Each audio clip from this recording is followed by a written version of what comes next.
Assalamualaikum Ananda semuanya, bertemu lagi dengan Ibu Tina. Nah, apa kabar Ananda hari ini? Mudah-mudahan dalam keadaan sehat ya Ananda. Sekarang kita lanjutkan materi kita yaitu tema 2, subtema 2 yaitu materi tentang teks eksplanasi. Nah Ananda, teks eksplanasi adalah teks yang menjelaskan tentang proses terjadinya atau menguraikan rangkaian peristiwa terbentuknya suatu fenomena alam, ilmu pengetahuan, peristiwa sosial, budaya, dan lainnya. Nah, teks eksplanasi ini berisi fakta yang dapat menjawab pertanyaan tentang bagaimana dan mengapa suatu fenomena itu bisa terjadi. Nah, fungsi dan tujuan dari teks eksplanasi itu adalah untuk memberikan penjelasan kepada pembaca tentang proses terjadinya sesuatu yang disusun menurut prinsip sebab akibat. Struktur teks eksplanasi itu terdiri atas 3 ya Ananda. Yang pertama, pernyataan umum atau pembukaan. Itu biasanya terletak pada awal bacaan ya Ananda. Kemudian yang kedua, ada deretan penjelas atau isi.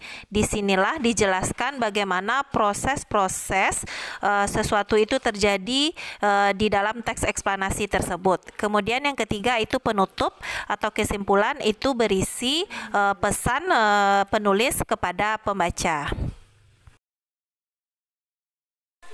Bagian pernyataan umum, supaya Ananda lebih jelas, itu berisi informasi singkat tentang apa yang akan dibicarakan atau diinformasikan, atau juga berisi latar belakang topik. Bisa juga dapat berupa pengertian-pengertian atau definisi, klasifikasi, sejarah, dan asal-usul suatu peristiwa. Nah, gambaran secara umumnya apa, mengapa, dan bagaimana proses peristiwa itu terjadi. Nah, itulah yang dijelaskan pada bagian pernyataan umum. Biasanya terletak di awal-awal paragraf ya Ananda. Struktur teks eksplanasi yang kedua yaitu deretan penjelas. Nah, deretan penjelas ini berisi urutan, uraian, atau penjelasan tentang proses dari peristiwa yang terjadi dan dijelaskan secara bertahap, berurutan, mencakup juga akibat dan dampak yang ditimbulkan dari peristiwa tersebut. Dan di deretan penjelas inilah dijelaskan semuanya proses terjadinya suatu peristiwa Ananda. Nah, struktur teks eksplanasi yang ketiga yaitu bagian penutup. Nah, bagian penutup ini berisi kesimpulan yang berisi interpretasi pendapat singkat penulis tentang topik yang dijelaskan. Di sini ada pendapat penulis, bisa juga sebuah pesan-pesan yang ingin disampaikan oleh penulis kepada pembaca. Nah, Ananda juga harus tahu apa itu ciri-ciri teks eksplanasi. Nah, berikut Ibu paparkan ciri-ciri atau karakteristik teks eksplanasi yang dapat memudahkan Ananda untuk membedakan antara teks eksplanasi dengan teks lainnya. Yang pertama, teks eksplanasi itu ciri-cirinya yaitu ilmiah. Apa itu ilmiah? Yaitu fenomena yang dijelaskan dalam teks eksplanasi berdasarkan konteks ilmiah, yaitu berupa fakta, realita. Fakta ini yang sebenarnya ya Ananda, realita berdasarkan teori dan penelitian. Maksudnya di sini benar-benar teruji kebenarannya. Kemudian penjelasan tersebut dapat berupa sejarah. Ananda tahu kan sejarah itu memang benar-benar terjadi. Nah, bisa juga berisi klasifikasi atau definisi pengertian yang sesuai dengan fakta dan teorinya. Nah, ciri yang kedua yaitu logis. Logis ini ada yaitu penjelasan fenomena dalam teks eksplanasi itu bersifat logis dan teoritis. Maksudnya di sini sesuai dengan yang sebenarnya, sama dengan ilmiah tadi Ananda. Kemudian objektif. Objektif ini adalah penjelasan dalam teks dapat disertai argumen yang bersifat objektif dengan didukung teori yang relevan, sehingga dapat pula dijadikan rujukan yang valid untuk teori-teori lainnya. Ciri yang keempat yaitu teks eksplanasi itu bukan teks eksposisi. Maksudnya, teks eksplanasi ini tidak bertujuan untuk memengaruhi pembaca.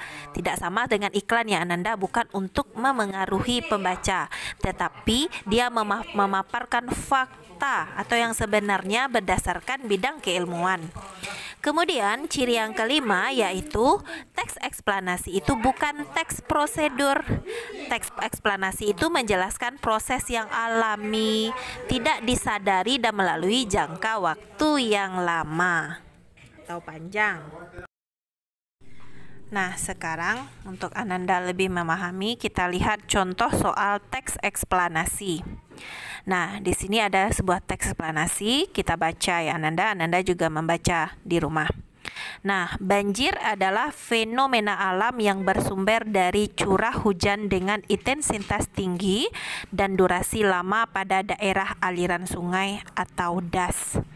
Banjir terjadi karena alam dan tindakan manusia. Penyebab alami banjir adalah erosi dan sedimentasi, curah hujan, pengaruh fisiografi atau geofisik sungai, kapasitas sungai, drainase lahan, dan pengaruh air pasang. Penyebab banjir karena tindakan manusia adalah perubahan tata guna lahan, pembuangan sampah, kawasan padat penduduk di sepanjang sungai, dan kerusakan bangunan pengendali banjir. Baik banjir yang disebabkan oleh alam maupun oleh manusia perlu diwaspadai dan diatasi. Nah, sekarang kita lihat manakah yang termasuk pernyataan umum, deret penjelas, dan kesimpulan di dalam teks eksplanasi ini. Nah, kita lihat pernyataan umum itu topik yang dibahas di dalam teks tersebut yaitu tentang banjir adalah fenomena alam yang bersumber dari curah hujan dengan intensitas tinggi dan durasi yang lama pada daerah aliran sungai. Itu termasuk pernyataan umum. Sekarang yang termasuk ke dalam deret penjelas yaitu tadi sudah dijelaskan bahwa deret penjelas itu berisi penjelasan dari bagaimana terjadinya suatu peristiwa. Nah, di sini di deret penjelas yaitu banjir terjadi karena alam dan tindakan manusia. Penyebab alami banjir adalah erosi dan sedimentasi, curah hujan, pengaruh fisiografi, geofisik sungai, kapasitas sungai, drainase lahan, dan pengaruh air pasang. Penyebab banjir karena tindakan manusia adalah perubahan tata guna lahan, pembuangan sampah, kawasan padat penduduk di sepanjang sungai, dan kerusakan bangunan pengendali banjir. Dan di sini dapat kita lihat bahwa dari penjelas itu menjelaskan secara detail bagaimana penyebab-penyebab terjadinya banjir tersebut. Kemudian bagian kesimpulan struktur yang ketiga yaitu di sini tadi sudah dijelaskan bahwa kesimpulan itu berisi pendapat penulis untuk pembaca. Di sini dapat kita lihat di bagian akhir yaitu di sini penulis mengatakan baik banjir yang disebabkan oleh alam ataupun oleh manusia perlu kita waspadai dan diatasi. Itulah pesan penulis kepada pembaca yang diletakkan pada bagian kesimpulan.